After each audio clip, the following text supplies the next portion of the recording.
Welcome back to Myth, Magic, and Might, Episode 8, Bogcliff, to the Rails. Last we left off our band of adventurers, the only friends.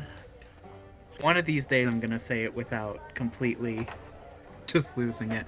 When we last left our merry band, they had just begun to finalize their plans for heading out from the city, or from the town of Autumn Hollow, and make their way to the city of Fogcliff, which, among many things, is renowned for its central trading status, and how it is a depot for trains as well as ships. They hope to, on the one hand, find a they hope to, on the one hand, find a shipwright for Hayden so that he may repair his ship finally, and also they're planning to rob a train. Okay. So, we will, before we fully begin, there is one thing that I would like to quickly flash back a little bit to, in regards to Hayden, specifically. Hayden, this would happen the previous day.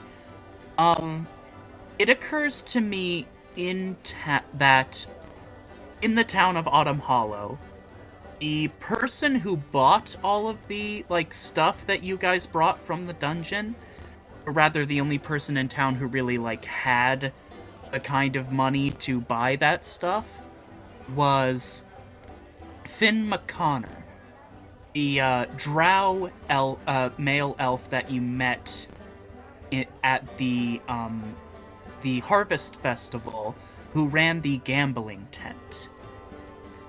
And, if you don't mind, I'd like to just take a few seconds to have a little conversation between the two of you, if it seems like something Hayden would have done while selling these wares from the dungeon. Listen, Hayden might be married, but he will not pass up an opportunity to flirt with someone if it means getting information from them. Wonderful. And I'll say that the rest of the party is there, but probably took a step back just to Finn McConnor. Frida. Finn McConnor, not McCraven. Is okay. So the rest of you are there, and you're kind of letting Hayden do that talking, because you know that Hayden kind of knows this person the best out of you. Fionn, to describe him again, is a attractive drow elf with wearing he has kind of short, spiky white, long pointed ears, typical for a elf. He has very dark skin and these white tattoos on his body in these interesting patterns of fire, and he typically wears this green vest, this dark green vest and white shirt and black pants, and you find him at the back of his bar that he runs, the Stacked Deck. It has a little bit of an elite, it's mostly a bar, but in the back there is a gambling hall that he runs. And, so, Hayden, you're there standing with Finn, kind of selling this stuff, and you've already agreed to the prices, so we won't have to go over all that again. And he says to you, I'm really sorry that I can't get you a better deal on these, laddie, but, I'm part of a guild, and we have certain regulations in regards to selling stuff. Oh, but of course, darling. I completely understand. All that red tape and fine print. But I do appreciate your efforts all the same. No problem at all. So, if you don't mind my asking, where is it? Oh, we're just heading off to another far off town to see the sights and pick up some things here and there. The usual fun stuff. Huh. Uh, if you mind telling me where, I might be able to lend a hand for a fee. Oh, really? What kind of fee are we talking? Hmm. Well, thing is, I like the lot of you. Mostly because I really don't like the Empire. My guild is kinda neutral in regards to them, but me, personally, don't like them. So, I do like you. And, how about a favor? Oh, a favor of what sort? Oh, I see that glimmer in your eye. It's nothing scandalous like that, I promise. Just, you do me a little favor based on, how I help you. I think we can work something out. Well, if it's of any use to you, we are heading in the direction of a quaint place called Fogcliff. Fogcliff. I know a few people in Fogcliff who here and there. Uh, what you planning on doing there? Well, we are in the market for quite a few things, as it were. Um, well, let's just say I need someone who's good with their hands, and the rest of us, we need resources of a certain nature. Hmm. The kind that the Empire wouldn't be too fond of.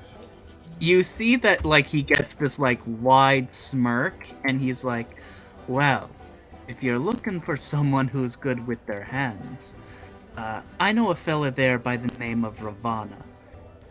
He's from a he's from a pretty far afield, but he does nice work. Uh, let's see. It was from like the eastern half of Osiris, I think. Uh, he's a shipmaster there. Oh, well, it just so happens that is the exact kind of handiwork I'm looking for. Well, you'll find him very handy.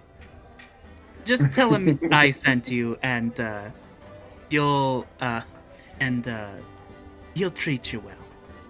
I do warn you Good though, to know. he's a bit eccentric, and if he's the kind of person you're to challenge him to a dance off.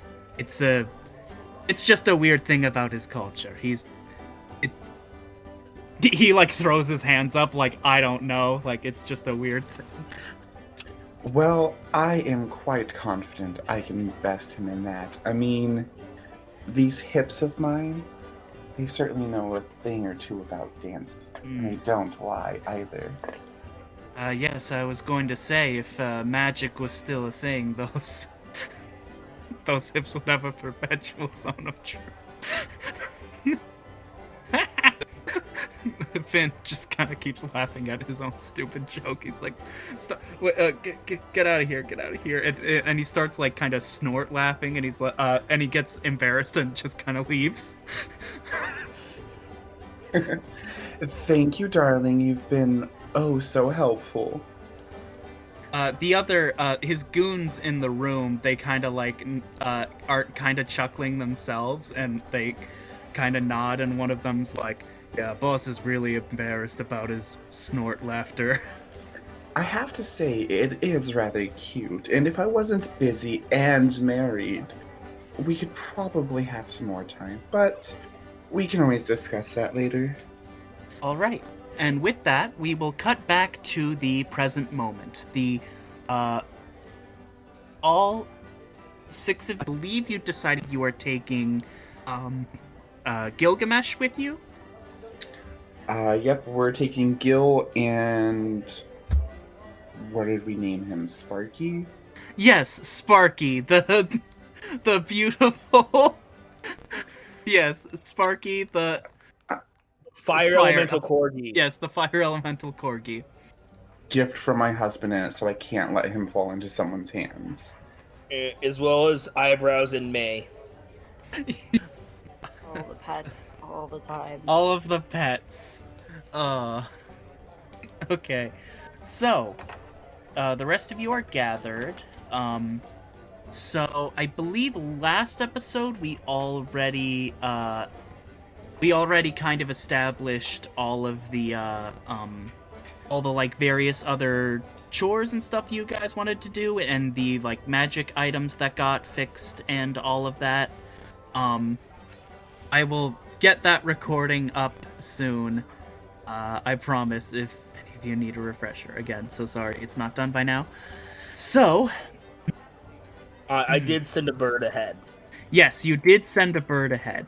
Rob the Robin. Rob the Robin.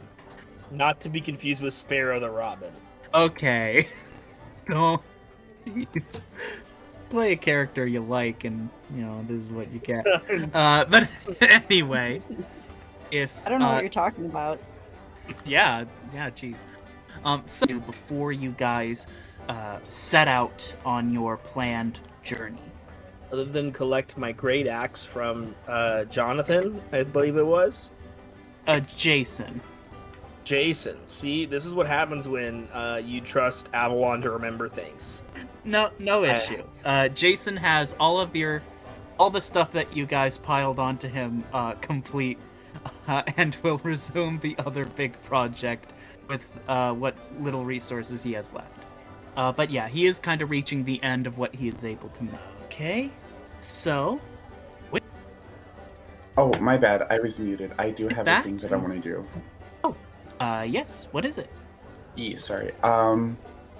So after collecting the javelin that I left with Jason. You just said his name. Jason. And I forgot it. Jason. Yep.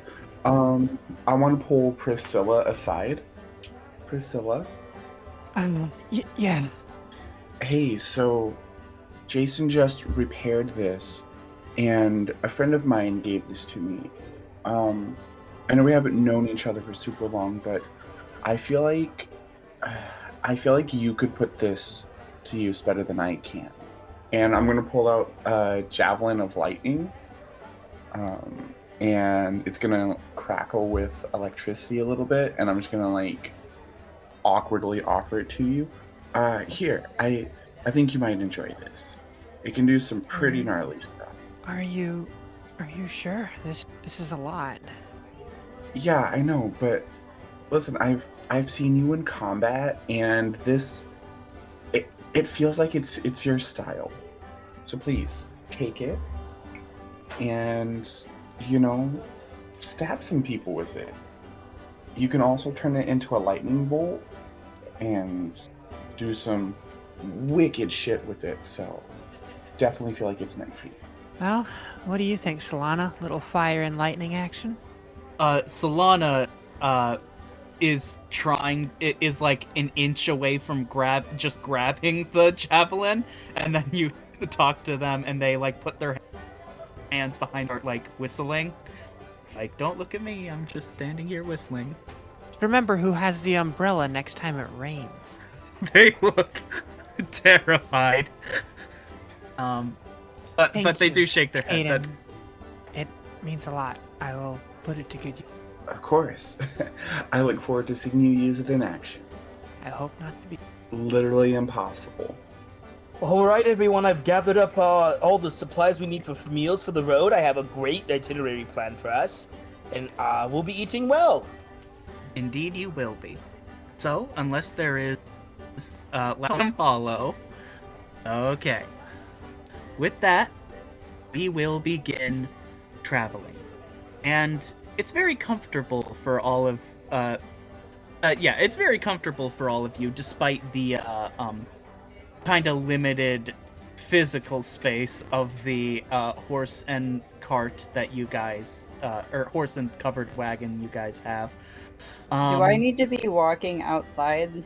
Am I too big for the carriage? We've established you can fit in the wagon. Okay.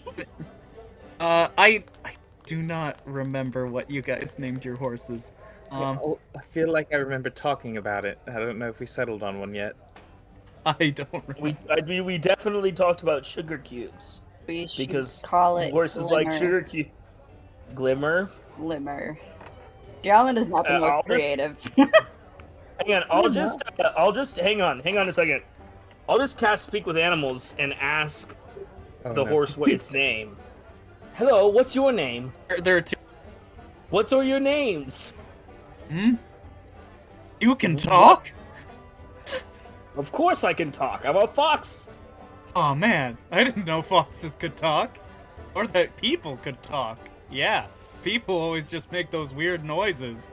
That's fine. What are your names? I think I'm Sugar Cube, one of them says. And the other says, Are you sure that's just not what you wanted for breakfast? I did want that for breakfast, yes. And the other one's like, my name is a secret. One that I can't share with anyone. Because I have a long and tragic backstory. And the other horse just goes, oh, here we go. I will just say, this one's Sugar Cube, that one's Secret. And that horse will be known as Secret from now on. They have done themselves that duty. Secret is such a cool name. It's like they said that they have a very long and troubled history. Oh, I hug the horse. I'm hanging off the horse. The horse, as we're walking. Lana, you hear the horse say, even though this human is giving me affection, I can't spare room in my heart for anyone anymore. Because you see, when I was a young foal, and they just keep going on and on like that. I would like to bump foreheads with Secret. In an affectionate manner. Frida is hanging from Secret's neck. Secret is monologuing, and Jialan, who doesn't speak with animals and doesn't hear this conversation, just walks up and headbutts the horse. No, not headbutts, just bumps heads, Intimate affectionately. head. You know, when you put your forehead against somebody else's forehead. Yes, the classic scroll greeting. That's what we're going for. Yes, she heard long and tragic backstory for Secret and was like, I sympathize with this horse. Thanks. So, the horse... I think the horse is actually just a bit of a drama queen, but... We now have infinite affections for Secret and Sugar Cube, and if any harm comes to them, there will be vengeance. Indeed. Not anyone who hurts Secret. Okay, so your horses carry you guys along. The first notable place that you come to on your trip is the Red Leaf River, which, true to its name, you can see dozens of autumn leaves just gently floating in the river, bobbing up and down, and you're kind of walking across this very small scenic bridge, and it's quite lovely. Priscilla?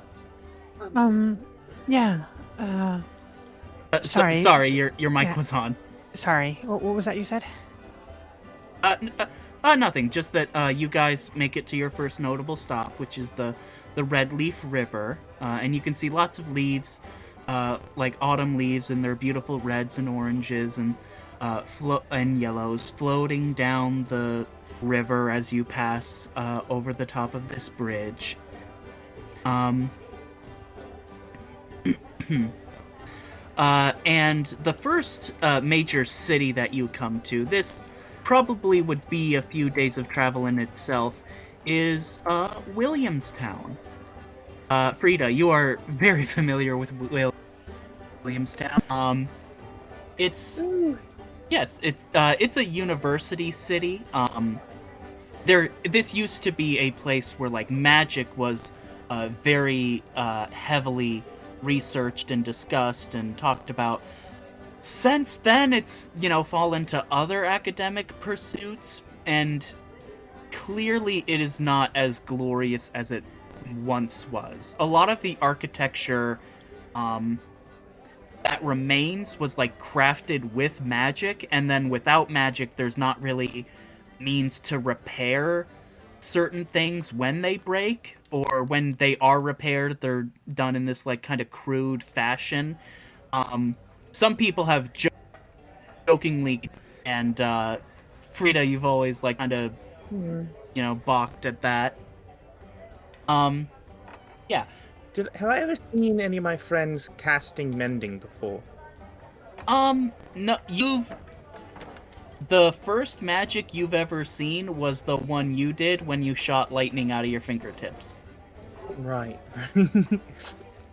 Just kind of look at the architecture and share some of what you said and just say, if I fix this place up. Then again, I do think there's a little bit of charm to it. It's broken, hey, but not question for you. Since this is a university city, is this where the base of where Rosalind and Frida's elven father work, or where did we ever establish where that base of operations is? This place is definitely associated with the Arcanus Archive. You probably went to university here, actually. Ooh, okay. So and I'm Rosalind, familiar if. As you're walking the streets, one of like your old classmates sees you and it's like, "Oh, hey, Rosalind! Oh man, Rosie." Yeah, and, no. It's like this big bro-y kind of guy who was always in your classes. Yeah, no thanks, and just what? totally ignore him, walk away. Oh, don't! It's. Do you want me to take Hubert. care of him? Not fondly. I can take care of him if you'd like. No, he's just annoying. He's not a threat. I'm still a student here after 17 years. We didn't say anything about a threat. Surprised. She just like looks him up I and keep down. failing my That classes. checks out. We decided to come by this. Why am I going here? We decided to come by this place because we wanted to talk with Frida's parents before we headed on. Correct? Frida, you And know this that was there's the like more a ferry major- that would that you guys can take here. Well, there was a ferry that we were planning on taking. Yeah, that's the reason. I forgot. Then carry on. You could. Mums and Dad, I think they were still in Autumn's Hollow altogether. You know that your family has, like, since the beginning of this campaign, moved to Autumn Hollow, but you did used to live here. Yeah, this is where we used to live. I wonder if anybody's living in our old house. Any I kind of stops? look around. Any stops we need to make before going to this ferryman? What kind of sights would I remember? Or interesting things that might be helpful to us? Well, there's the few major universities that you remember. You also just kind of remember the quickest way to walk around them. The ferry is pretty popular, like, sightseeing thing, but there's also like a there's also a what else is in the town? So you know that there's actually the historic home of Sir Henry David Thoreau, the inventor of the tarot deck. It was always one of your favorite places to visit.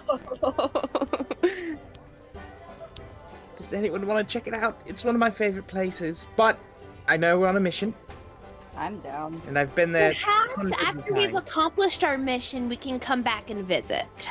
That's entirely fair.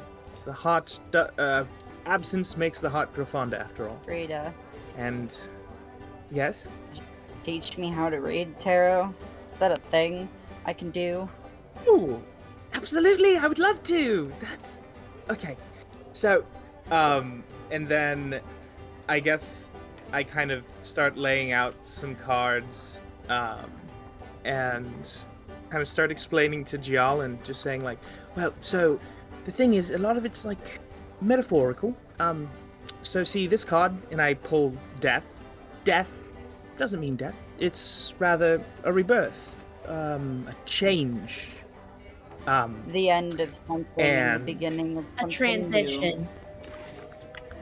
Yes, beginning and an end. And so every card in the tarot is kind of like that. As I hand you a couple more.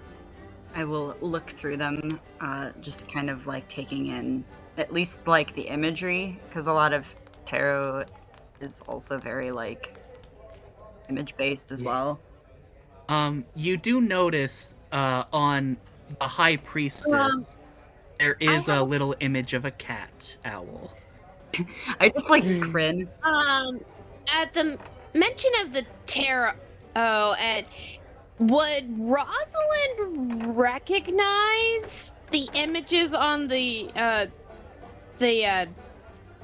on the death card as what she saw in? Yeah, Frida did hold up the death card, and it is a figure. It is a figure on a horse wearing dark armor that is very similar to the one you saw. And you remember the other figure was like a small girl with a lion?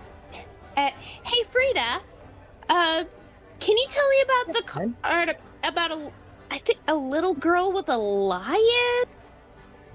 Oh, strength. That's certainly strength. Tell me about strength.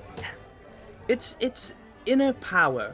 And also it's the reason there's a lion and a child is there's many kinds of power.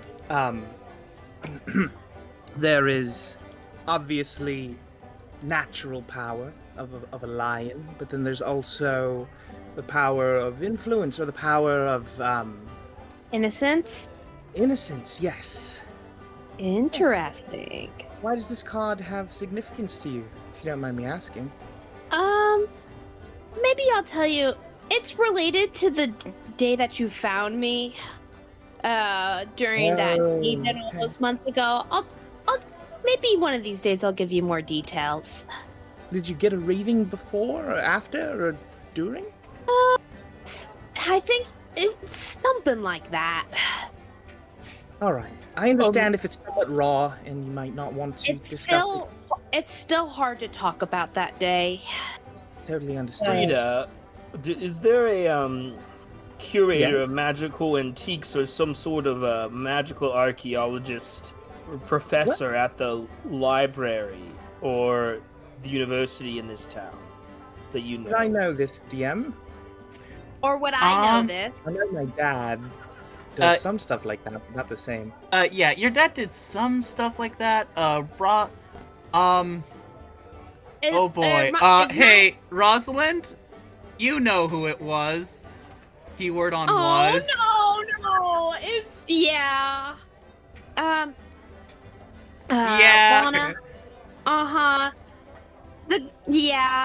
So the archaeology professor was Alicia's grandfather. Alicia's grandfather. He died on the day that Frida and her family found me in a cave-in. I'm sorry for your loss. That is unfortunate. Yeah. Me and Alicia were the only ones to make it out, and we barely made it within an inch of our... It's really hard.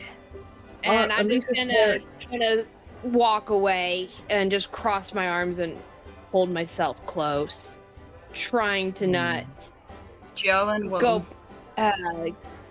be traumatized by that day. Jalen will set the cards aside with like a mouthed thank you to Frida, and then she'll go and like put her hands on Rosalind's shoulders and try to like comfort her. I'll try to shrug your hands off weakly, and you're like, it's still so fresh.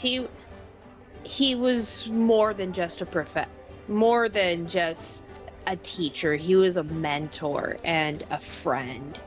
And his granddaughter Alicia was like a little sister or a niece to me, just like my nieces and nephews and my nibblings.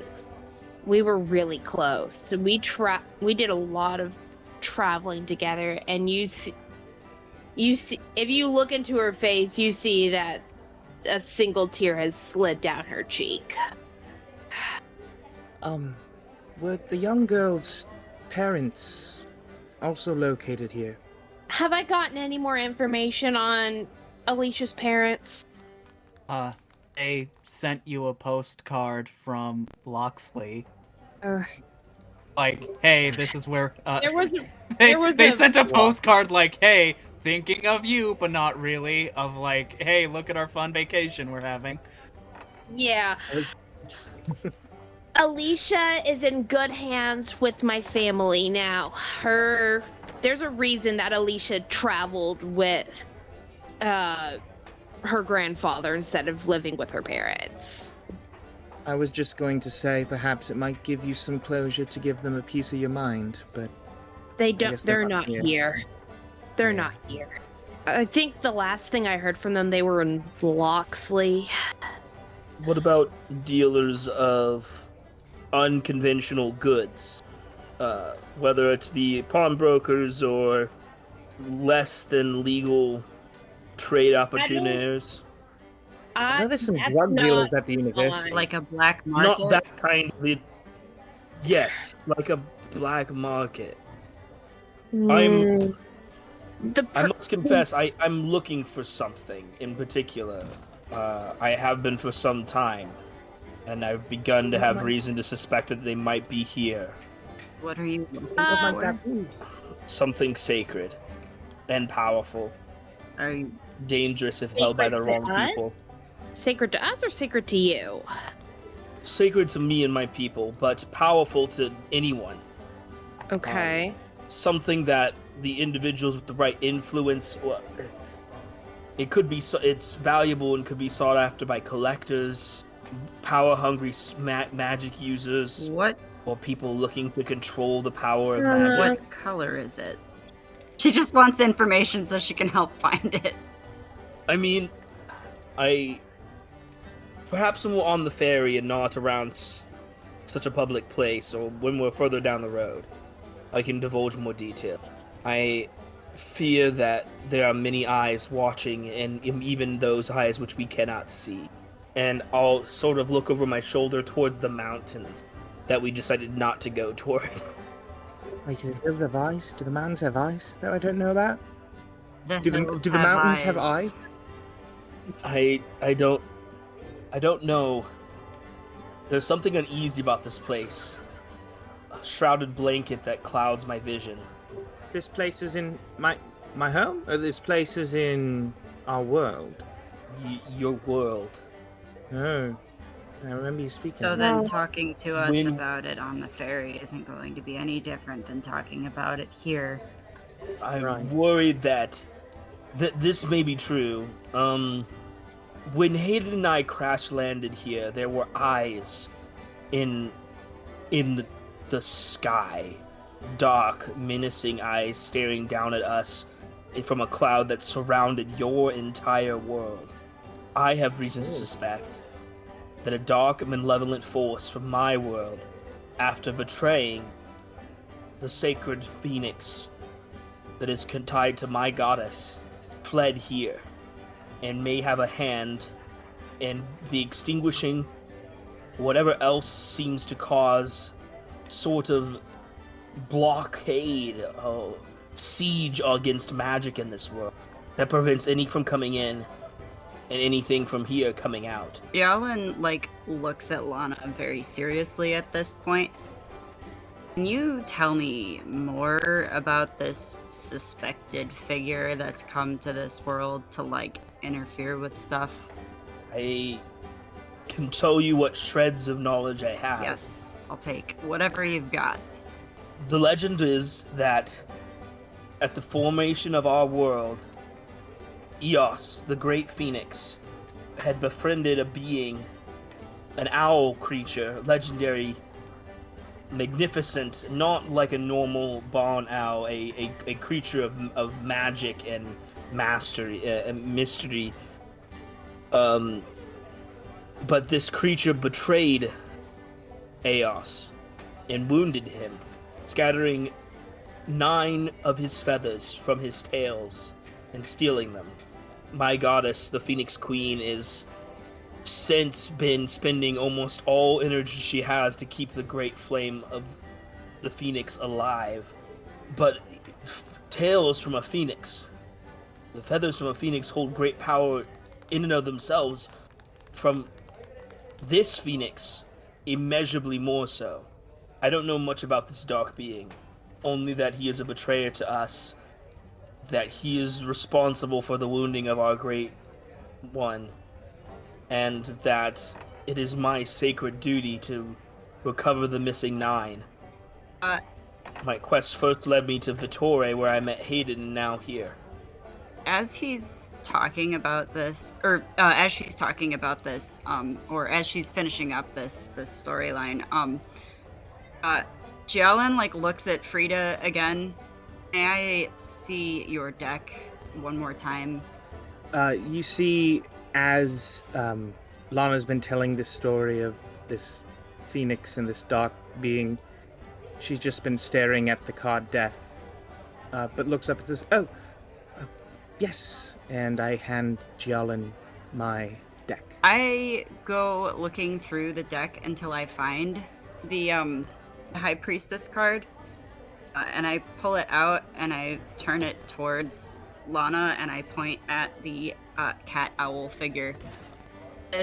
The creature or the figure that you're talking about, do they look like this but like different colors? Probably white. I couldn't say. It's a creature from legend, a massive creature, to be sure. Not like probably the size of a rock or some other great bird in size. He is said to be a being of darkness, so I can only imagine that white would not be befitting. But it is definitely an owl. The creature that's spoken of is definitely owl-like in form. Colors can be very, very misleading. I suppose so. I've never encountered the creature before, but the presence that I saw staring out to us from that dark, purpley emptiness that surrounded your world as we were on our approach in the skyship, I felt almost certain that that was my adversary, or something of him, if not him himself. And it surrounded this place, so I don't know what it can see and what it cannot see. Just that our magic stopped working when we passed through it. Jialan will hand the card back to Frida. Thank you. You're welcome. Anytime. So this being, And thank you also. if it knows, if it's surrounding the world, whatever you're looking for, it probably already knows where it is. I don't know if it's beneficial to I think keep that hidden, I suppose. even if it knows where it is, it's a sower of discord and chaos. It's possible that if your empire got their hands on one of these feathers, a incredibly powerful artifact in the midst of an otherwise magicless world, that would be something that they would seek to control, would it not? Oh, certainly. That's You the think kind we're- of people that we can't allow these to fall into the hands of. You see, when the feathers were stolen, they weren't all kept, they were lost. Scattered throughout time and space and everywhere. So I never expected to encounter this creature on my journey to search for them, but it's a feather that we're looking for. a feather. Right. 9 of them to be exact, though I don't expect all of them to be. Oh, I will keep my eyes peeled. And then she like lifts her hair up, kind of to be funny. This is probably the first time that anybody's seen her eyes. And they're like brown and they look like cow eyes. They're not anything special. She drops her hair back down. Does very infamously have beautiful eyes. So, I imagined you guys were kind of walking and talking, and Yes. you guys now find yourself at the ferry, and Frida working the ferry is a guy. His name is Bradicles. He was one of the popular kids, and he like picked on you and teased you, but it was in that way like he obviously had a crush on you, but like was too popular to say that out loud. And so now now you see him just working the ferry, which is Hmm. Do we know how long the ferry journey is from Williamstown to Fog? Where are we going to exactly? Are we going to Zestron or are we going to Fog Cliff? It'll take you across the sea to like the other side, and then from there you guys would probably take a train to Fog Cliff, is what you guys decided makes the most sense. Okay, so we're just going straight across horizontally? Yeah, more or less. Okay. Okay, and do we still know how long that's gonna take us? Several hours, let's say. Okay, Alright. so it's not even a full day's journey. It's close to a full day's journey. Okay. Oh, and what time of day is it right now? Is it like midday? Yeah, midday. Late mid. Okay. Cool. So this is, you said Bradiclus? Radicles. Bradicles. Radically. I just looked at everyone and I say, I know this guy. He's a bit of a asshole, but I don't know. Do we need Now- to take to care do of something him? about her? Is he... Got your back, Frida. I don't think I actually have an idea. Because Okay. I'm gonna approach. Do you need a Radically. wing woman? Might be helpful, friend. Okay, I'll Do go with need you. to? You know, I think all of my only friends could come along if you don't mind. Wonderful. Okay. All right. Just want to show him. He always picked on me because I always had my head in a book and didn't really know too many people. Well, now My you're the dad was only famous. mage in all of this land. Exactly. I'm thinking it might be fun to show him up a little bit. Might be impressed. Fun. Ooh. So I'm his going name to again? saunter. What? Did you see what is it? You said you know him. Do you know his name? Bradicles. Yes. Radically. He picked on you with a name like Bradicles. Yeah, well, he had other friends like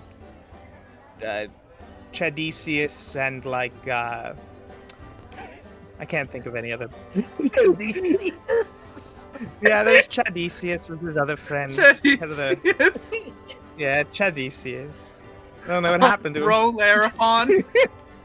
Bro Larafon. Yes, Proverfon. They would not. They were their own thing. They're the kind of people who go on to work the ferry after being popular in high school. That sort of. All right. Let's get in line. We'll follow Frida as Frida prepares to one up this. I'm going to saunter over. Radicles. Oh, you're looking good. How you been? Thank you. I appreciate it. I've been, quite well actually. I've been, should I say, starting a rebellion, making What? some friends as I gesture to the friends who are behind me. Oh, yeah. What, you don't my think friend. I'm Yellen cool? waggling her fingers. Yeah, no, it. Yeah. Me and the guys, we don't really get the chance to keep in touch nowadays. But yeah. How are Chad and Bro doing? What great Oh. adventures are they up to? Chadisius, he works tickets at the Henry David Thoreau Museum. Oh, excellent. Yeah, and Bro Larafon and Brodicius, they work at the sanitation at the university.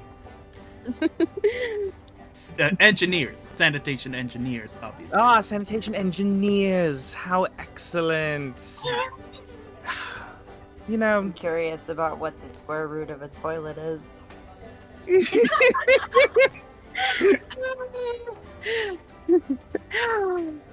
Oh, I could go off on a tangent for hours. Oh.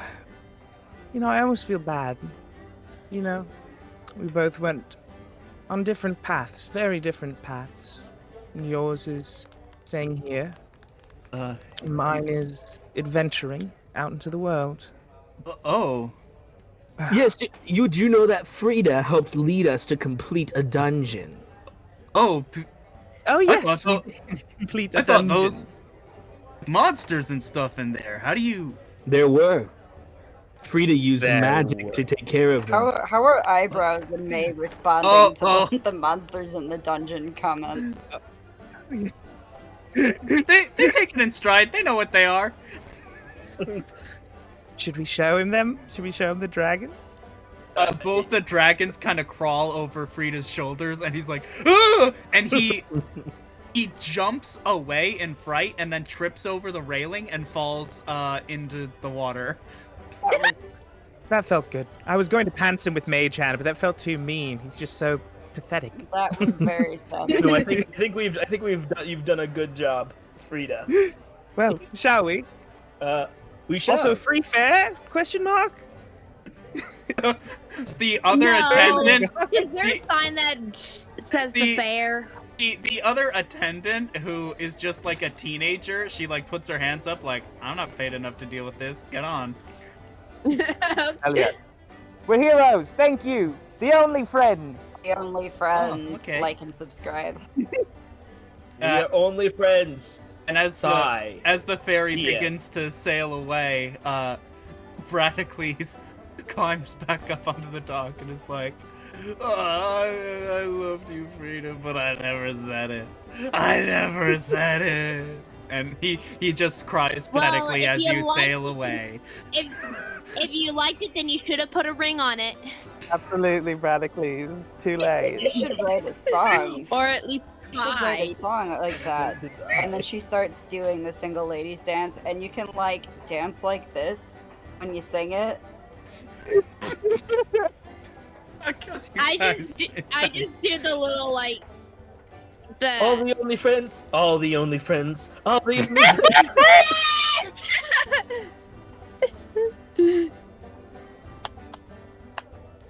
Put your horns up, horns up. Puts her horns up. Hey, One of the Oh M's my in gosh, MMM okay, stands for we're- meme. I bet you didn't know that. If memes and yeah. You guys are bringing the world out of the age of might and into the age of meme. So I'm sorry, everyone, for cursing you with what I just No, created. that's magical. That was majestic. Oh no! I'm sorry, I'm the one that started it. No, it Okay. was brilliant. So, all right. So as we are moving up and on, so you guys make it across the bay. It is an 8-hour journey, which is a little rough, but once you guys get there, you find that there is a train station there in that sort of port city, and we are kind of gonna try to move forward from here. So basically the standard fare for like a sleeper car is 1 gold per person. But it What gets about you like a for- sleeping car and and a meal ticket. Wait, can our horses come on? Wait, you guys didn't bring your horses all the way. On the On ferry? the ferry. Absolutely. You think we left That's Secret the and door. Jericho behind? Okay, fine. You bring We're connected to them. secret sugar cube and secret. I guess you come on with your. Naturally, we'll be requiring Is Priscilla paying for sleeping. two? Or There's gotta be a cargo car, right? Yeah. Okay, they are gonna charge you extra if you want to bring. We your will horses. pay it. We will pay to We bring will our pay horses. the extra. Secret is Yeah, coming with us. how much to afford like sleeping quarters for the horses that aren't like the storage unit? They have like a car for like animals, but like okay, at this point you are asking them to like attach a different car onto the train, which is I'm gonna say 10 gold to like do that because that's a lot. We can afford that. Yeah, we're How do we fine. want to split up this? Okay. I'll put for 2 gold. Eyebrows and May can just hide inside inside our clothes. Sorry, I was doing a meme. I Except sent for too early. mine. I don't have enough clothes for them to hide in, I but have that's plenty just of me. clothes for them to hide in. Clothes and hair for whatever. So how are we divvying up the price? I'll How much does it cost per person? 1 gold per. Plus 10 for the horses. Yes. So that's a total of 1, 2, 16. 3, 4, 5, 6. 16 gold divided by 6 people. That is 2 gold per person plus 4 gold left over. I'll pay 3. I'll I pay will also 3. pay 3. Same. All right, then the other people pay 2. I can pay 6. It's paid for. I think we're fine. Yeah, you just need to pay 2. Oh, what about Solana? So Solana. Okay, so Solana Solana, at this point is hiding, and she like kind of pinches you, Priscilla, because she and does a briefly she like pokes out of your. Oh yeah, and Gil. So Gil pays for himself. He'll pay for himself, so he's fine, and everyone's fine. We're all So, settled up now. Yeah, just mark that off of your sheets. Got it. Okay, so now, the great thing about the train ride is that the train can like move day and night because like it has a crew to like do that. Yeah. which means we can sleep. In the yes. sleeping car that we paid extra for. I'll say that's yes. So, yeah, I'll say like Sparky is kind of rooming with Gil because Gil is the one who can best handle Sparky without hurting themselves because Sparky's made of fire and Gil's resistant. Yeah. So, As long as Gil doesn't try to come into Alana's room in the night. no, he would never. He's not a creep. Like, jeez, Louise. So let's see. Are we all staying in one like common room together, or do we have? No. We got rooms that are individual close to each rooms. We paid for individual rooms. Yes, Okay. that is right. I need to know for science if it's one of those like tiny like bunk bedrooms that you see on TV, or is it accommodating to a large size minotaur? It is one of those smaller things that you see. It is not at all accommodating to a minotaur. I feel bad for the people who are on either side of Gialin's room because I just feel like it's a lot of noise. Just like because she doesn't really fit very well and she is like she tosses and turns in her sleep, so she's like laying on the floor. And there's like a 10% chance that a horn goes through a wall at some point. Yeah. So, Fogcliff is several hundred miles away, but but thanks to the train, like, being able to travel all night, you guys will get there in about 3 days' time, because trains are awesome like that.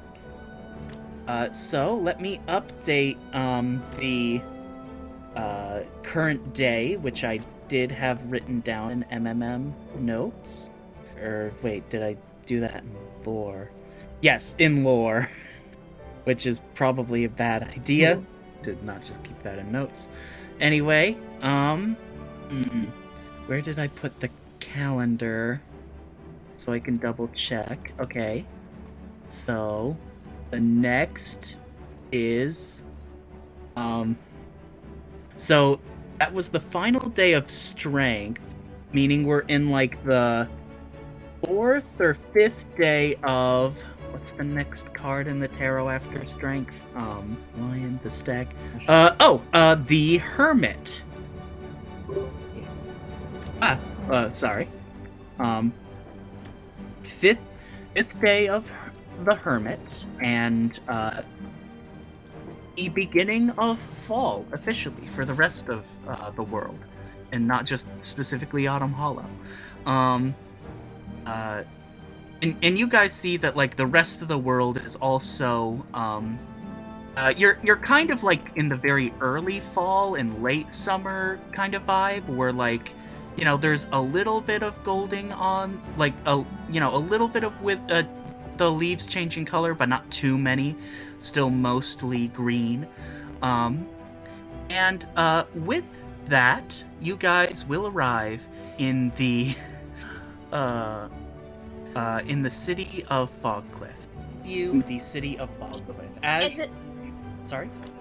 Perhaps we should do a meeting to discuss how we're gonna do our train shenanigans, or do we not have enough information to do that yet?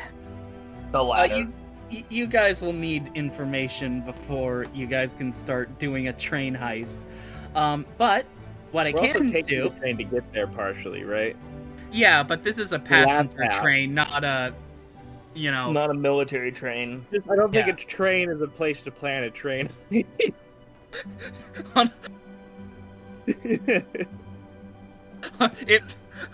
Okay, so...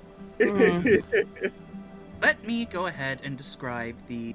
As you are approaching, you do definitely see the namesake fog that blankets the city every week, it almost feels like, if you were to ask some of the inhabitants, but especially in the early mornings.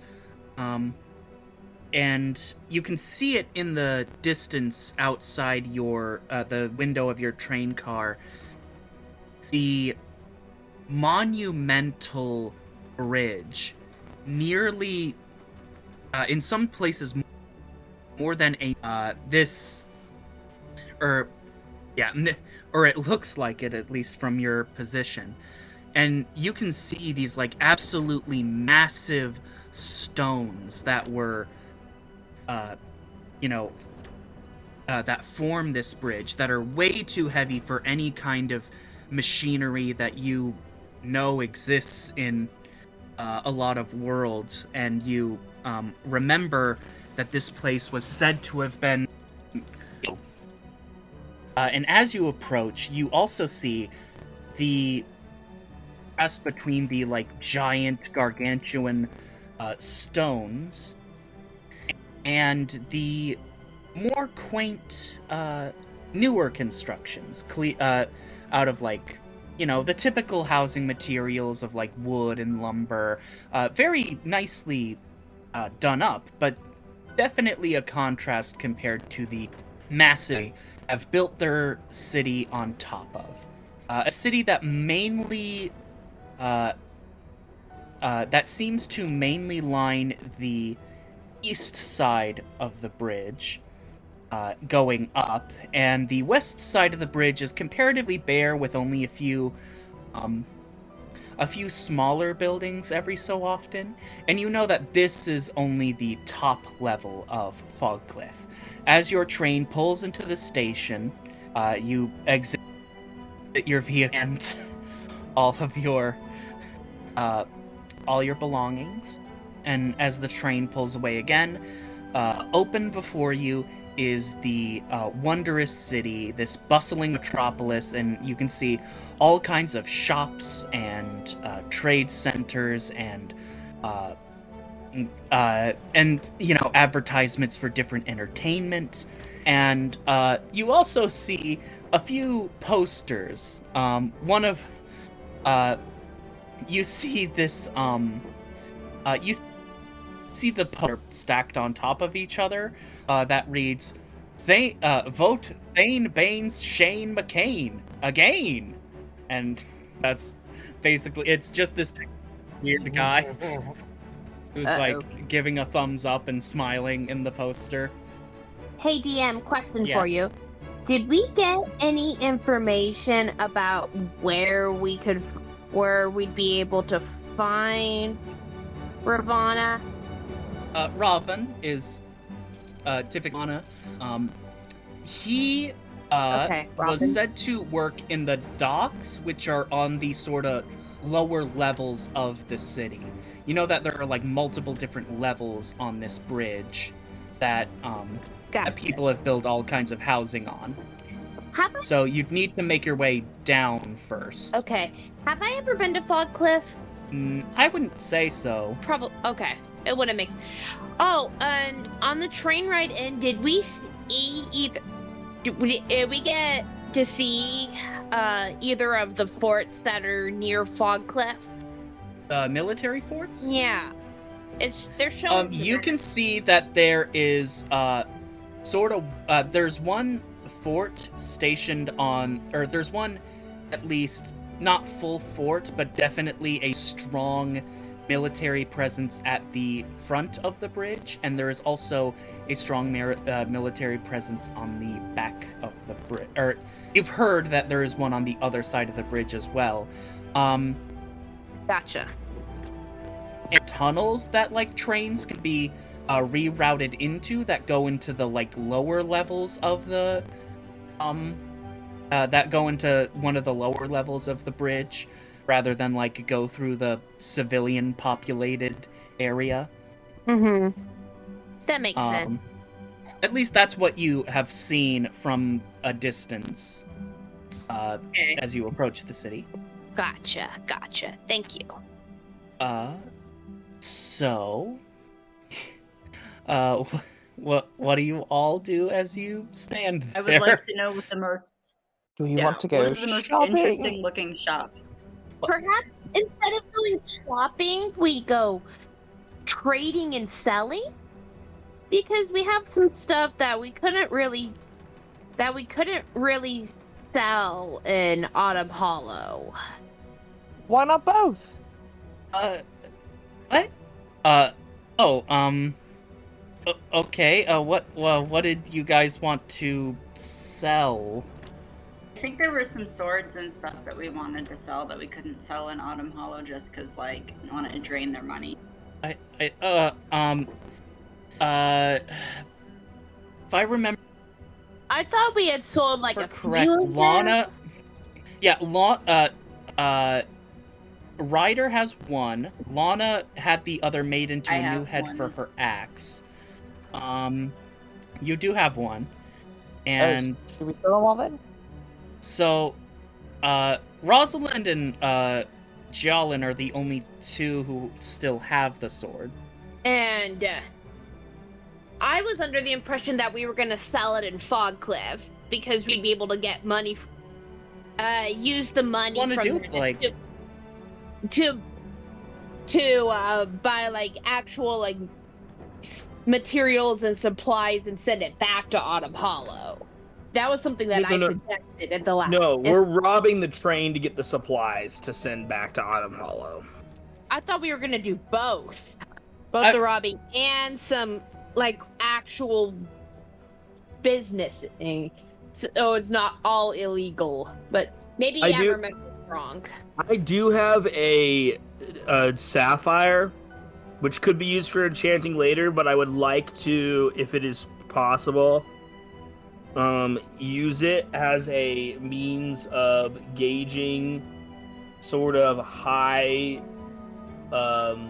exotic trade that's going on, like collectibles and like people dealing in collectibles, just to see if I can find any evidence or trace of the phoenix feathers. I'd love to go along looking at collectibles.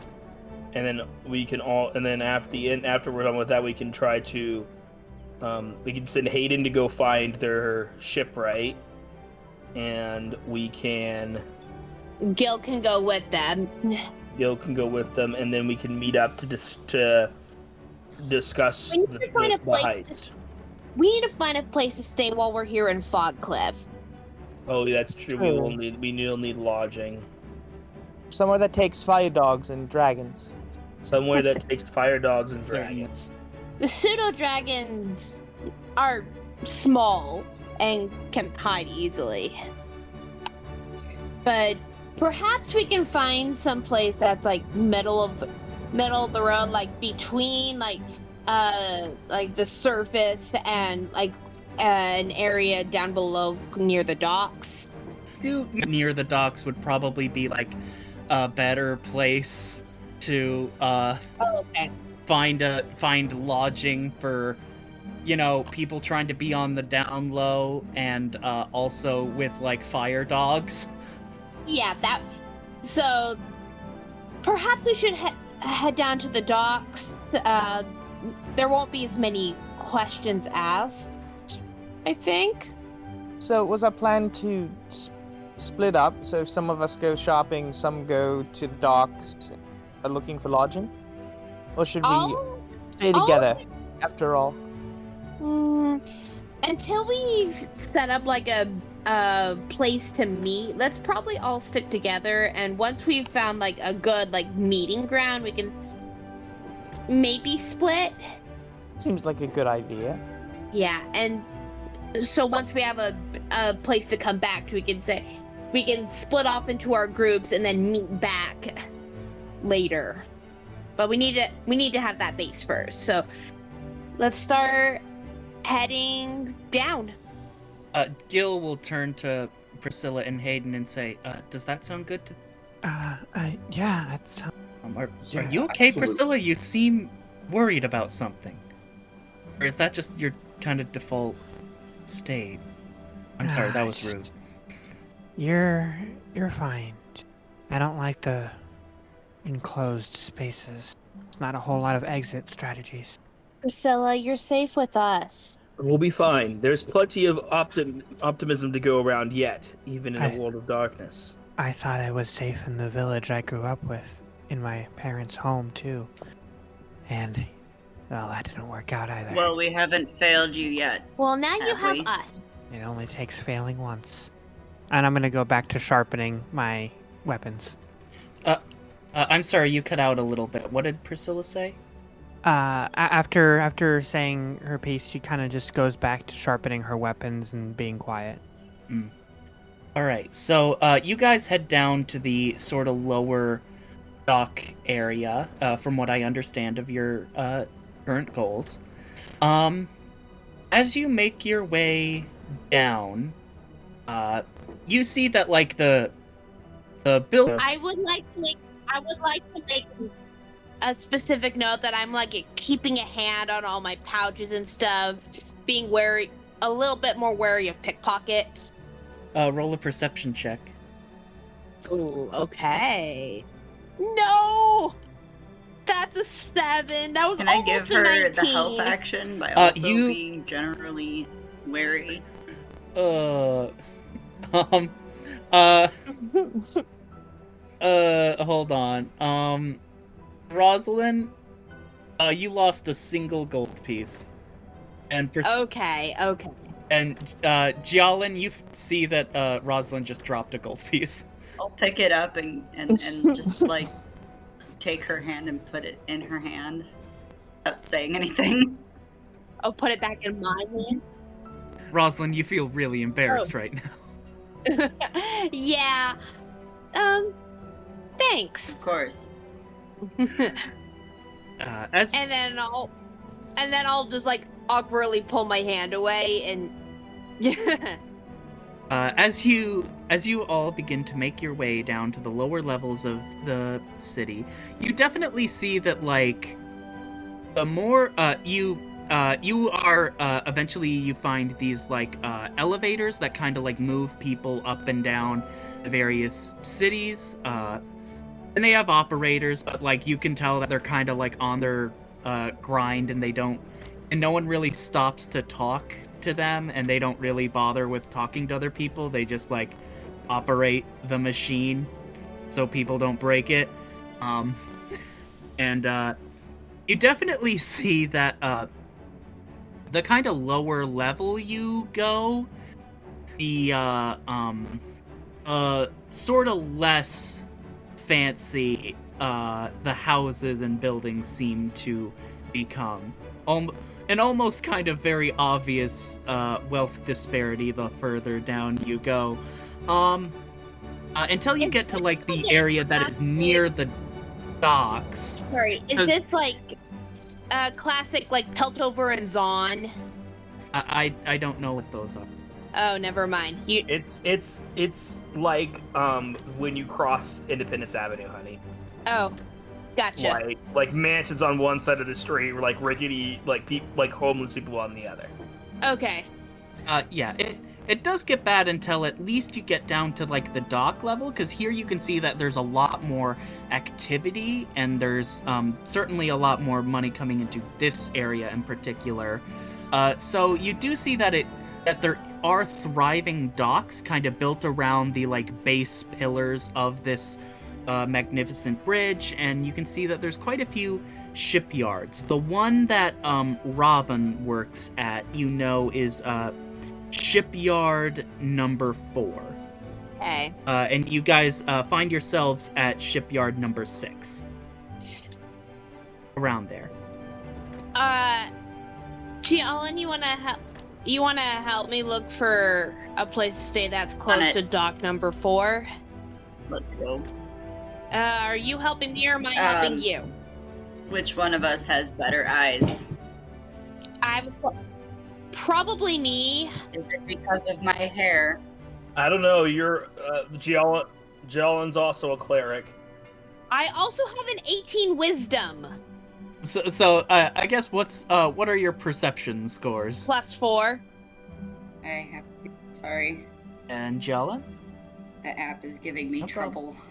13. Oh no. So +1 then. Okay. Yeah, Rosalind would probably be a little bit better at perceiving than Giallen. Okay. Well, when you roll an advantage, and you roll a 9 on both dice for a 13. So, you make your way down, you, Rosalind, and Giallen make your ways down to the, you guys eventually find dock number 4. You do, lose kind of an hour of daylight because you accidentally went the wrong way first and found shipyard number 7, and then you're like, okay, other way, and then you went back down to shipyard number 5, and then eventually to number 4. Gotcha. And you guys see that, like, here. Yeah. Relatively near the dock itself, not too far away, there is a tavern that is called the Ship's Bed. Sounds good to me.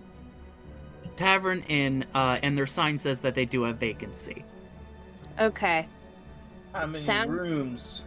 There's. I mean, it's a sign that just says vacancy. Well, I'm asking the party, how many rooms do we want? Oh, Well, probably. Well, there's 7 of us. Well, only friends. We could all share. Well, we all wouldn't fit in one room. That are gonna fit I mean, all if we 7 stacked of us. properly, we would. I have been told that I'm gonna go up to the front counter and ask how many beds per room. You do have to go in the inside the establishment. Yeah. It appears to be like made from a lot of like driftwood from broken ships. And working the front counter, you see this like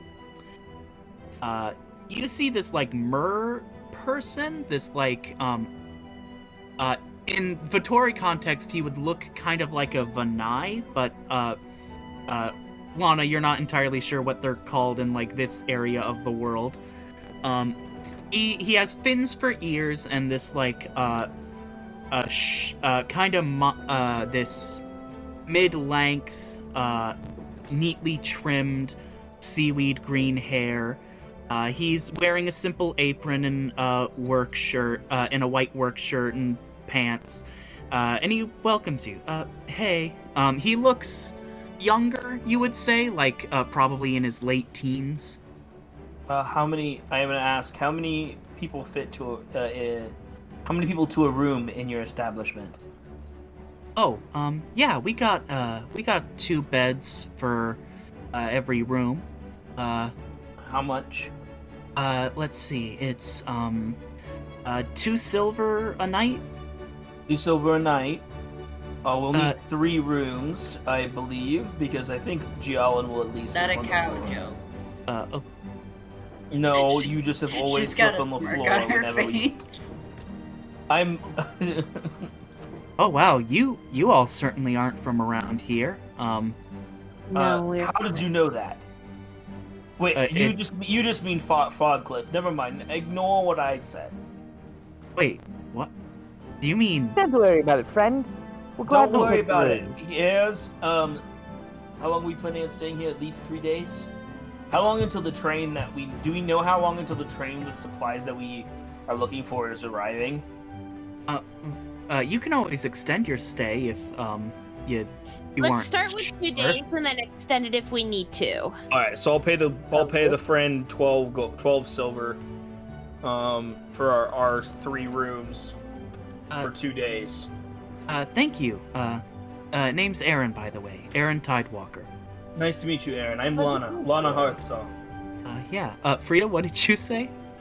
I just said pleasure to meet you, Aaron. Galen just Thanks. Aaron Tide Song. Galen Tide waggles Walker. her fingers in the way that she does. Okay. Oh my word! I see what you did. So, what are all of you doing here? We are here getting supplies.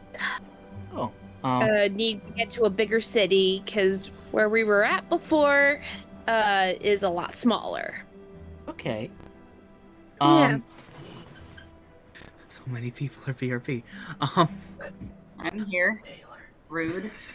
Sorry, my dog's getting into some shit that he's not supposed to. I'll be back in like 1 second. No problem. Oh, damn! I'm completely. I forgot see about how it Jill. is. Wow, I'm dumb. I need to go to bed. Only has eyes for his wife. What a guy. I don't know how you ignored the 13-foot minotaur in the room, but okay. You're a Am I quiet though? I minotaur. was just seeing all the BRBs and I miscounted. I'm bad at math. Okay, I took off 2 NPCs instead of 1 because Gil isn't actually here. Well, Gil's, yeah. Okay, getting supplies. Yeah. Yeah, and the rest of our businesses are owned. Okay. Ideally, also sleeping. Yeah, sorry. And maybe eating. Do you have food here? You are a You're tavern, fine. so you probably do. I'm a wonderful cook, Gialin. We have, Let's not insult the local economy. Part of me really doubts that the rooms yeah, I come mean, with kitchens. That's fine. I have. My Aunt Gwen and my Uncle Baron, they keep the place well stacked. But, I don't know, like, personally, I just wish I could go somewhere else, you know? That's that's nice, kid. Where are? Sorry to be rude. Where are our rooms? Yeah. Here are your keys. He hands you guys the. I'll room with y'all in. This very listful young lad that just wants to go out and sail the seas. Yeah, maybe find something more. And he stares out the window, and you can see that like the sun is setting. And when the sun is setting here in Fogcliff, it kind of reflects off the water, so you can see that it's almost like there are 2 suns out there. Do not worry, young Maybe one. he wants to go someplace beachy. Don't worry, young one. Dawn will rise on a new day, and you will have a new adventure ahead. But, in all seriousness, though, how much would a meal be? 5 copper a meal? Okay. 5 copper a meal. But thank you. I You're pass welcome. up the keys to everyone. Now I suppose we should split up. Who's gonna stay with who? I'm gonna go looking for what I'm looking for, and You need someone to go with you, or do you Wait, think you'd be better off if there's Out less of- people out- with you? out of character, I am going to be signing off real quick here, Okay. so I'm going to. If anyone goes with me, I'm planning on like tabling Lana for right now, and so that we can start with whatever I do at the next session. Okay. Okay, that makes Yeah, sense. makes sense to me. So I'm splitting off in order to give Makes the way sense. out. So if you want to come Yeah. with me, that's fine. But then just you probably won't. Yeah. But Oh. while I'm at it, while I'm looking around for information, I'll try to get the details on the shipments. And, maybe find out some more information about our target. I'll go with Hayden and Gil to go talk to Robin, Mm-hmm. the ship engineer, because no offense to Hayden and Gil, but they kind of need a little bit of muscle with them. Certainly.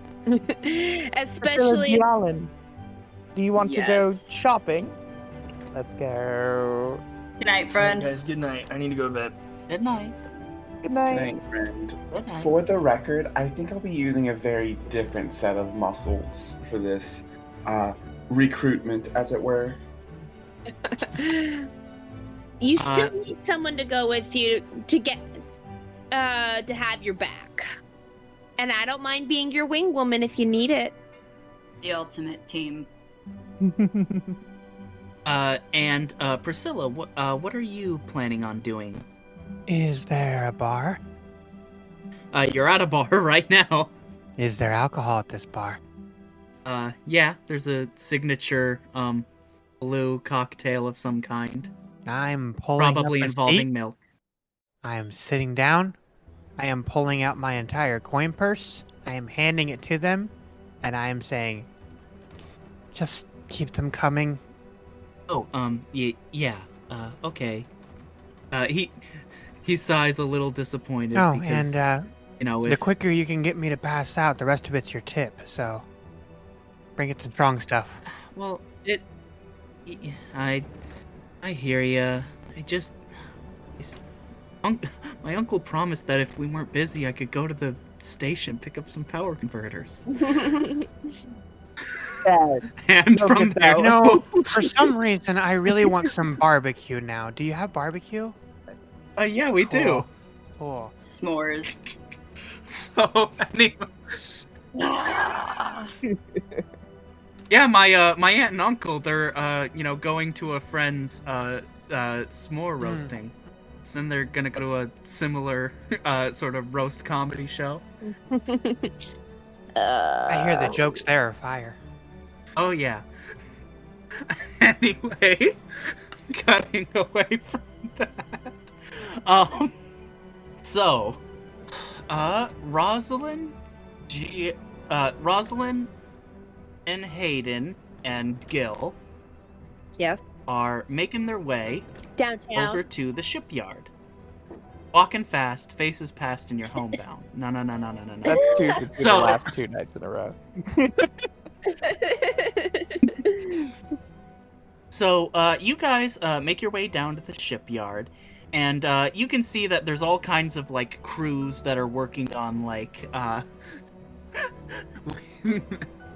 yes. The fourth M rears its ugly head. Have we broken the you fourth guys- M? Maybe. So anyway, as you guys are heading down the docks, you see that there are all kinds of like ships that are coming in and like paying for passage as they will kind of sail through the rest of the part of town to the other end of the bridge and kind of checking in with dockmasters. Others are being directed away from the sort of channels and towards the various shipyards where they kind of haul ships onto these large artificial docks that seem to have been repurposed from kind of like leftover stones that apparently the giants just dumped in the river. They're obviously way too heavy for humans to move. And as you're kind of heading down the main dock, you guys find your way to shipyard number 4, And you can see a number of people kind of milling about and working on various things, but no one's really like acknowledged your presence. Hayden, do you want to take the lead on this? Do you have any idea what this guy, Robin was his name, looks like? Or do we need to try and ask someone who might have more information? You know, come to think of it, I don't recall getting any specific details. So, I mean, I can just walk up to the nearest person and start asking questions. And I'm going to do exactly that. Okay, and I'll go with you. You walk up to this half-orc who looks at Hayden, gasps, and is like, hey. Hey there, gorgeous.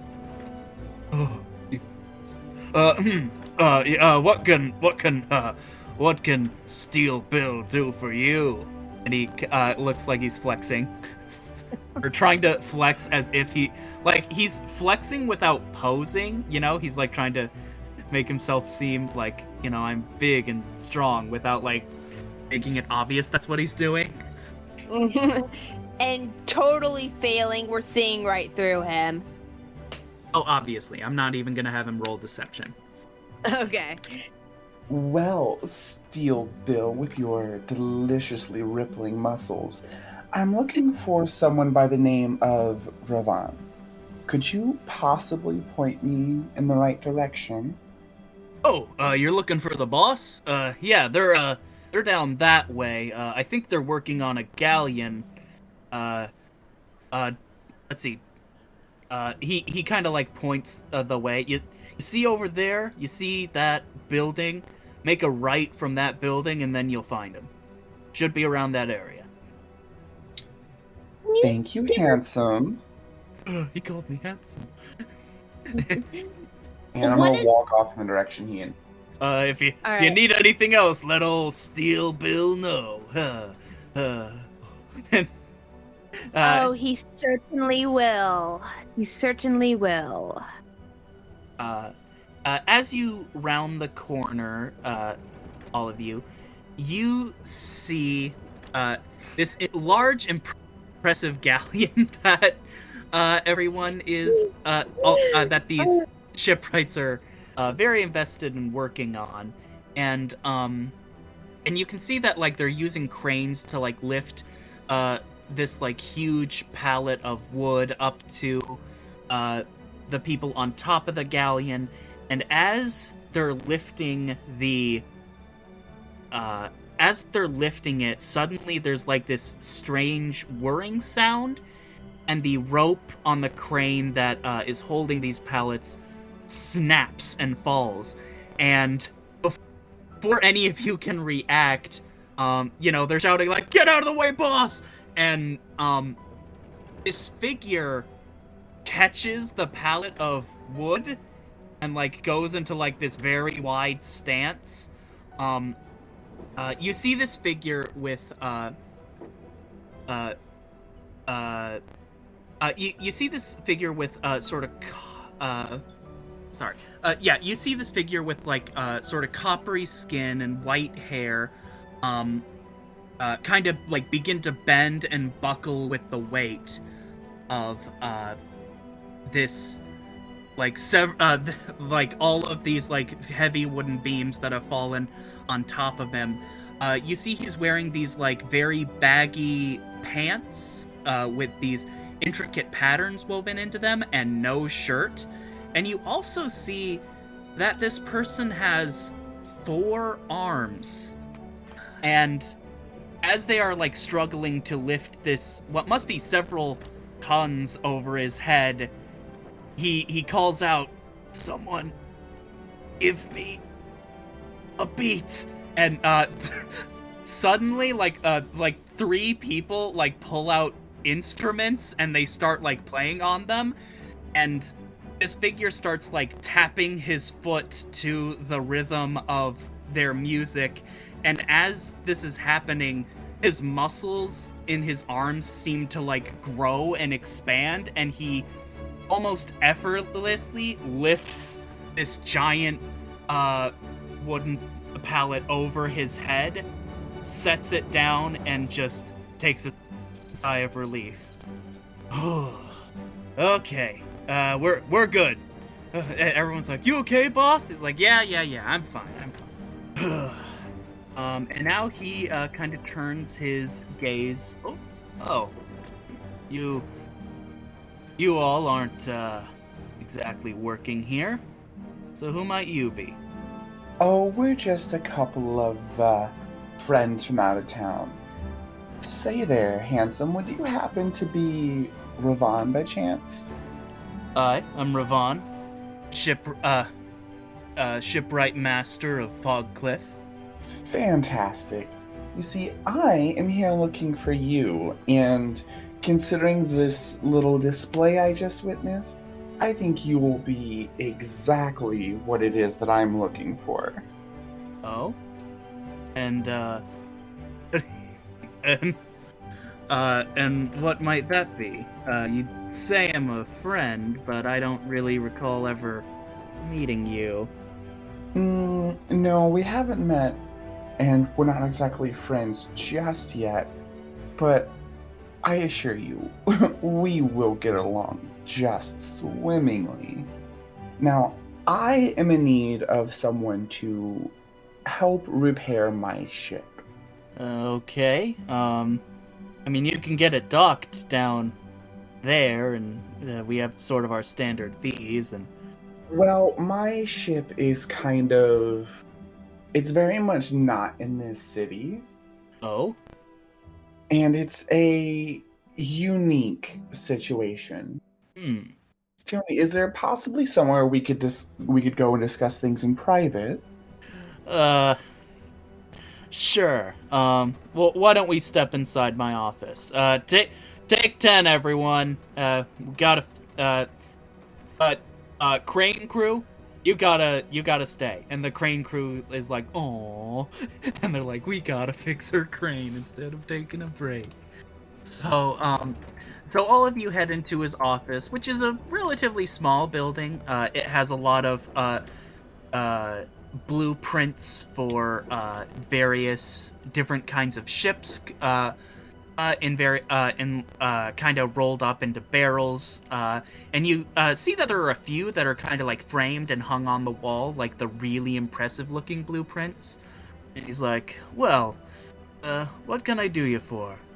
The wording gets me every time.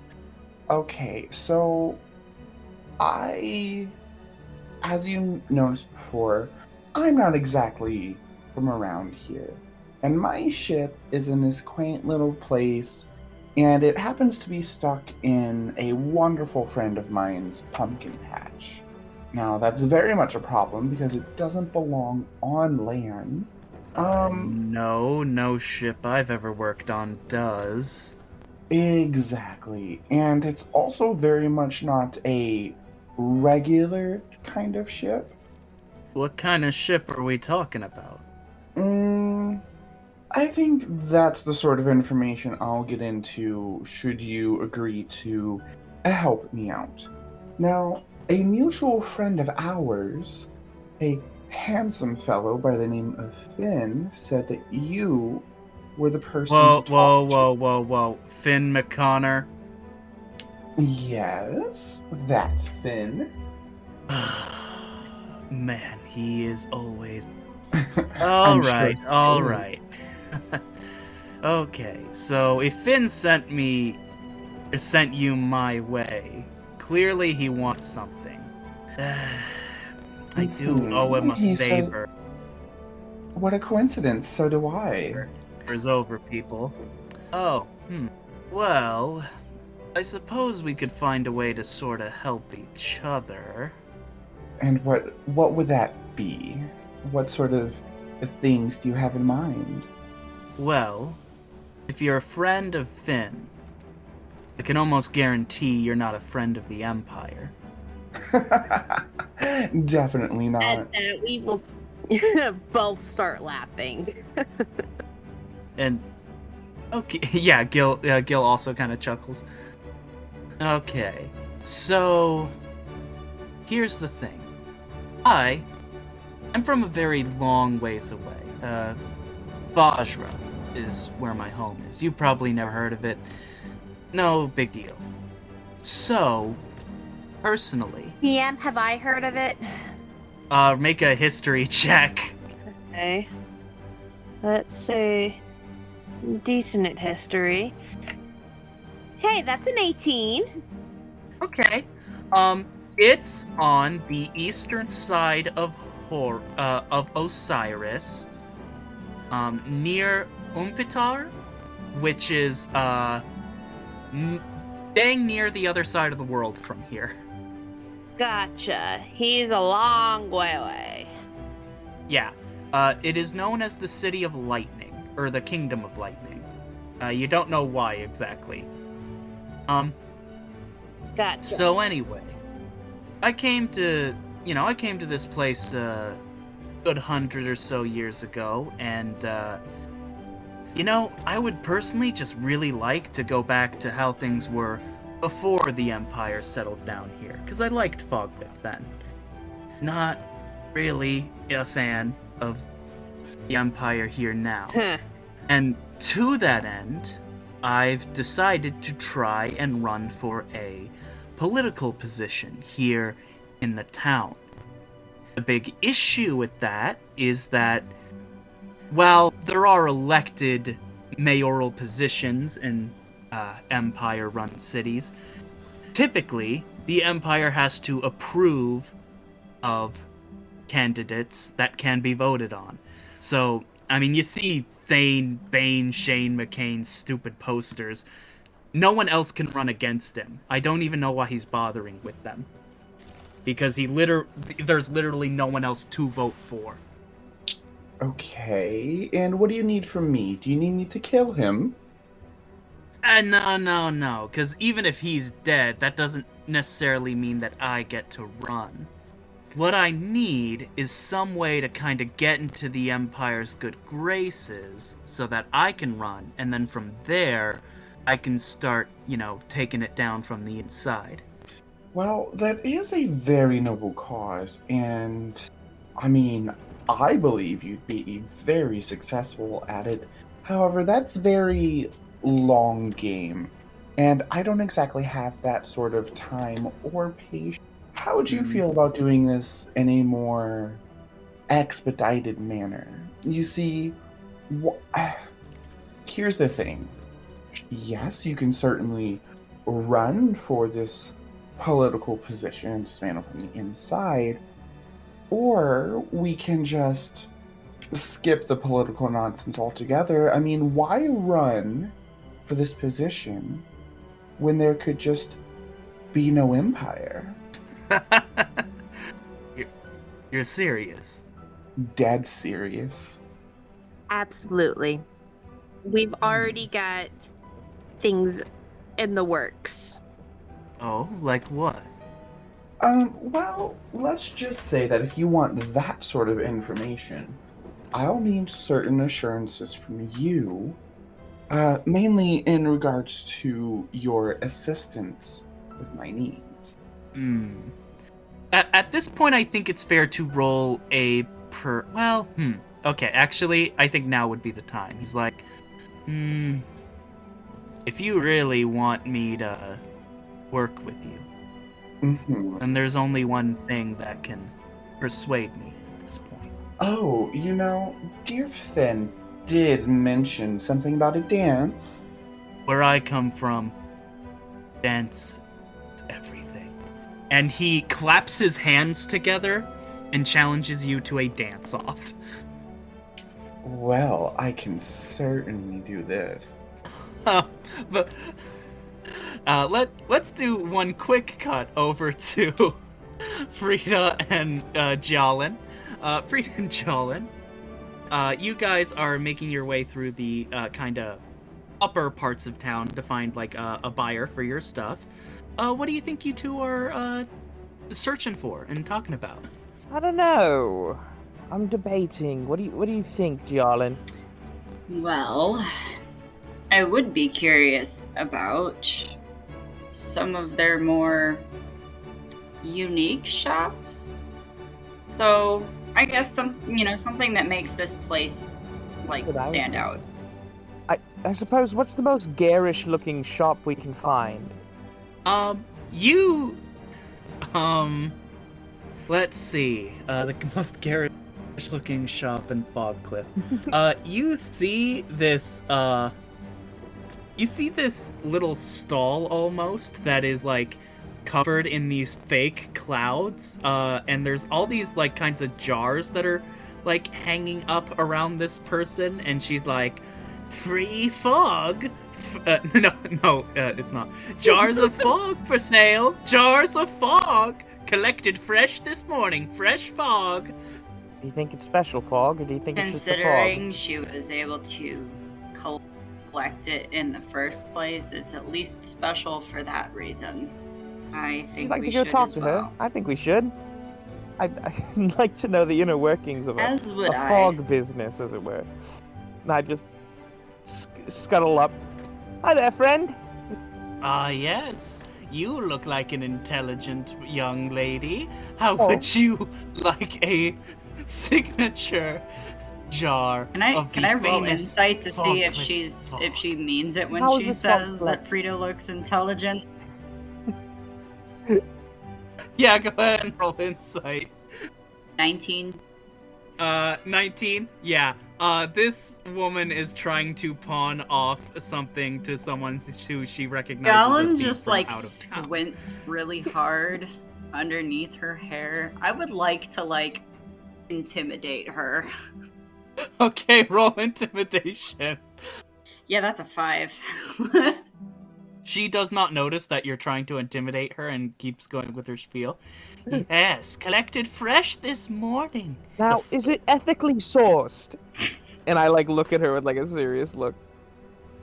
Yes, conflict-free fist, and conflict-free mist. You will not get it anywhere else. Everyone else, they fight, and you will not believe the battles that are raged over the famous Fogcliff fog. A piece of the famous Fogcliff fog for yourself, for your home. You can only imagine the memories and all the wonderful, decorations that are in Jalen just store like for puts you a with hand this on fog. Frida's shoulder Interesting. and then like, No go fog. ahead, what? So no fog. I'm going to pass. Hey, I'll do a 2-for-1 sale. 2 jars of fog for the price of I'm 1. good, You won't get thanks. that anywhere else. Are you sure? think- If you Dare buy you now, to keep I pushing don't it. do this for everyone, but if you buy now, roll another intimidation check. I'll give you the help action. I It's roll still only a really 9 bad to help. today, apparently. That's a 9. No. She isn't intimidated, but she gets the vibe that you're not interested. Dang. Well, at least clear the way. I need to find other customers. You there! You seem like the intelligent young lady. She just goes into her same spiel again with someone else. As I hear her go into the same spiel, I'm going to, as I'm walking away, can I cast Mage Hand to try to, like, pull out one of the jars of fog and drop it on the floor so the whole pile falls? roll a sleight of hand check. If I see Or this Arcana happening, check. can I like try to distract her? That's a nat 20. Never mind. Oh, you rolled a nat 20. I got a nat 20. You knock Thank you, over Reggie. a bottle of this fog. All of the fog bottles crash to the ground, and surprisingly, only because you rolled a nat 20, literal fog rolls off of, out of this pile and shouts, and just sails off into the sky. Liberation. Thank goodness you have liberated that fog. You've liberated the fog from the jars. A revolution So, indeed. cutting back to Hayden. So, Robin clears the space, and you can see that he does this very methodically and very seriously, and you can tell just by his expression that to him, this is like a duel to the death, like with swords. Like he seems to be taking this dance off very seriously. Like, since I am the challenger, you in turn are the first to move. And he makes a motion to you, Hayden, like he is waiting for you to start. So how this is going to work generally is that both of you will take turns making performance checks. You will get different bonuses based on how you describe your dancing. And, if you fail to, like, match your opponent's step, like, to match their performance check 3 times in a row, you lose. Or the first to, like, 3 failures is the... First to 3 failures? Okay. Do you understand? You want to hit me with the first part one more time? Both of you take turns making performance checks. You will get different bonuses based on, like, how you describe the way you are dancing. The better description, I'd give you, like, a D4 or a D6 based on, like, how well you're describing it. Do I need to do anything, or are you good? I think I've got this. I'm pretty confident in my abilities, and I do have a +7 to my performance. Okay. Because if you need me to step in and do anything, I will certainly attempt to help you, but Rosalind is not as graceful. She's more dexterous, but not charismatic. Maybe the help action later, depending on how things go in this first part. This is an honorable one-on-one duel. It would besmirch it to involve another. Okay. But of course. And then I do have how to put it? Fuck, brain died. I have something that I'm going to drop in chat that'll serve as a description for how Hayden is going to kick this off. Okay. Now, do you want me to roll first or drop that first? Why don't you go ahead and roll first, and because you were practicing dance earlier this day leading up to it, add a D4 to whatever you roll. Okay, let me performance D4 for a total of 23. Ooh, that is a tough. That's a tough act to follow. What does it look like? There you go. Ah, yes, I did see that earlier. Just incredible shaking hip movements from Hayden. That is mesmerizing in its tempo and rhythm. And there's a nod of respect from Robin right away.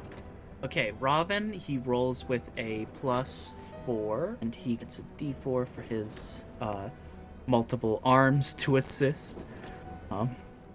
Let's see if he can hit that 23. Ooh, yeah, no. You can see that, like, a lot of his dancing is more focused around his arms and legs and a little less around his hips. So he actually fails the first step. Shameful. My turn. Okay. You did roll a deception check for him? It's the same bonus. Okay. I'm using, like, Gil's sheet right now. Gotcha. Okay. Try this on for size. And, he then tries to challenge you with, like, a dance that he is more familiar with that involves a lot of, like, these intricate, like, swinging arm motions, which is very difficult for you to keep up with, you realize, because he has 4 arms. So, he even, like, near the end of the dance, like, backflips and stands on his 4 arms for a second, and then hops back up onto his feet, light as a feather. And with that, he will roll, and since this is a dance he has practiced thoroughly, he will get a D6 added. Okay, a D8 actually. Okay, that is a 19. You have to meet or beat that DC of 19. Okay. So I'm going to just, realizing how much of a disadvantage I'm at as I lack an extra set of arms, I'm just going to focus on just studying the movements of one set, and I'm going to attempt to match that, and then let's see here. Now, was that D4 just a one-off thing, or added to all my rolls? I'll let you add it to this next one as well, because you are because you made a conscious effort to pick one set of arms instead of trying to mimic both. Okay. Yeah, that's going to be a 23 again. Oh, dang! You are killing it. And with that, the next step is yours. Go ahead and describe how you dance. And now, as you're kind of developing along with this, you do know that it is technically legal to make movements that your opponent isn't capable of. Okay. I'm gonna do something incredibly risky. Now, it was mentioned before that he's not wearing a shirt, right? You cut out there for me, Leaf. Yeah. Oh. Aiden. Go ahead. Yeah. No, I was just double checking. You had said before that he's not wearing a shirt, right? Right. Okay. So I'm going to try something that could potentially not go over well. I'm going to sort of combine together what I did previously with the dance that he did. I'm just going to try and fuse those two together. I'm also going to work in the removal of my shirt as well. That's really clever. I like that. Go ahead and add a D8 to your next roll instead of a D4. Got it. That was a nat 20. Oh, and unless he rolls a nat 20, he will fail. So I'm just gonna go ahead and roll for him right now. He rolls good, but dang, you are just on fire. You are matching his style and his motions, even as he is stepping. You're not taking turns anymore. You just suddenly decided to start mimicking his motions, and then you go to take your shirt off, and he kind of stumbles because he's like, wait, no, I don't have a, because he was mimicking your step for a second, and he realized he got taken into your rhythm, which is something that, Hayden, you are very well practiced taking other people into your rhythm and your space, and you are dominating this dance floor. He's gonna try one more time, one more round. He will try to take the rhythm back, but because you have added this new element to it, he's not gonna add an additional dice to this because he did roll a nat 20 though, as he he takes a moment to study your step, and on your rhythm he break dances and just goes into a full spin. Roll a nat you have to roll again, and unless you roll a nat 20, he will win this round. Okay, but hold on, didn't you say before that it was first to 3? 3 failures is the loser. First to 3 failures? Okay. So he has 2, you have 0 so far. Okay. Was not a nat 20. Oh. It was a 22 though. You do keep up the pace, but you clearly did lose this round. It is your turn next. What do you do? How do you take back the rhythm that he is now setting down? Well, so I'm going to keep matching his movements step for step. However, I'm also going to throw in some voguing as well. Now, question for the DM, do I need to elaborate on what voguing is? It's when you pose like a JoJo's character. Am I incorrect? I mean... That is the most accurate description of voguing I have ever heard in my life. You're not wrong! Okay. As I am standing on the sidelines, I would like to try and be Hayden's hype girl and be like, You got this, Hayden. You're so smooth and sexy. And you got this beat. You got this. And then I do also want to point out that historically speaking, being able to vogue successfully does typically require a lot of flexibility and dexterity and rhythm.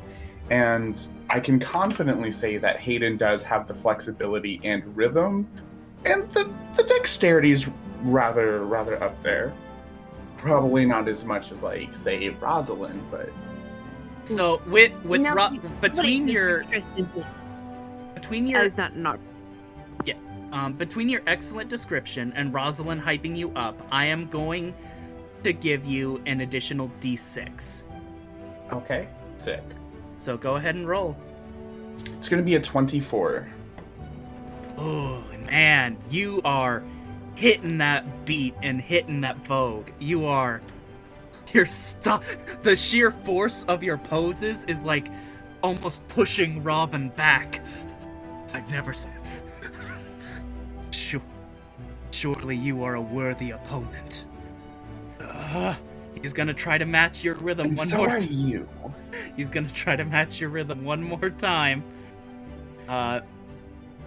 He does have 4 arms to help him pose, so I will give him an extra D4.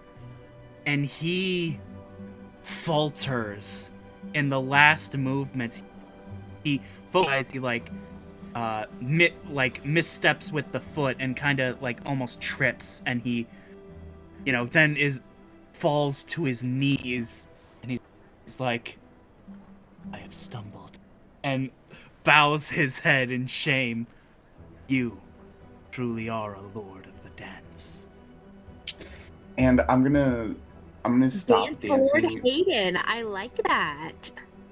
I'm gonna stop dancing finally, and I'm just like, I'm panting a little bit, and my chest is like glistening with sweat, and I'm just gonna look down at him and say, you are not so bad yourself. That was exhilarating. We'll have to do this again sometime. But for now, I think we had an agreement, and I'm going to offer a hand to help him up.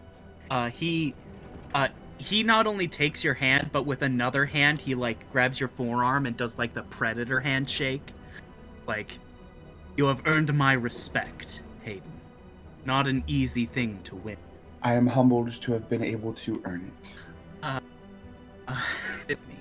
So, something I had not mentioned before. My ship is capable of flight. That's such a wonder as that has not been seen for a... Yes, you know how I said that I wasn't from around here? I mean it quite literally. I'm not from your planet. I thought that... I wasn't aware that anything could travel to Geb anymore.